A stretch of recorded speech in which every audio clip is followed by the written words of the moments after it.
பகவானுக்கு நாம் பகவான் கிருஷ்ணருக்கு செய்யக்கூடிய பக்தி தொண்டு வந்து ஸ்ருதியை ஆதாரமாக கொண்டிருக்க வேண்டும், ஸ்மிருதியை ஆதாரமாக கொண்டிருக்க வேண்டும், புராணங்களை ஆதாரமாக கொண்டிருக்க வேண்டும், நாரத பாஞ்சராத்திரம் போன்ற ஆகமங்களை ஆதாரமாக கொண்டிருக்க வேண்டும். இதையெல்லாம் தவிர்த்து விட்டு நம் ஹரிக்கு பக்தி செய்ய முடியாது.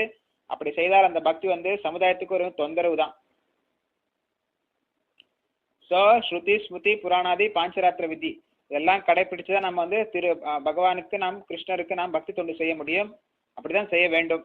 அது அது புராணங்களை ஆகமங்களை ஸ்ருதிகளை நாம எதுவுமே ஏளனம் செய்துவிட்டு கண்டு கொள்ளாமல் தான் தோன்றித்தனமாக செய்தால் அது பக்தி என்று கூற முடியாது. அபசம்பிரதாயங்கள் 13 விதமான அபசம்பிரதாயங்கள் இருக்கிறது. அது பக்திநாத் தாக்கூர் குறிப்பிட்டிருக்கிறார். சைத்தன்ய மகாபுர் மறைந்த பிறகு இந்த அபசம்பிரதாயங்கள் தோன்றியது. அது ஒன்று அவுலா பவுலா ஜாதி கோசாய் ஸ்மார்த்தா சூடதாரி கௌராங்க நகரி தாரவேஷா போன்ற 13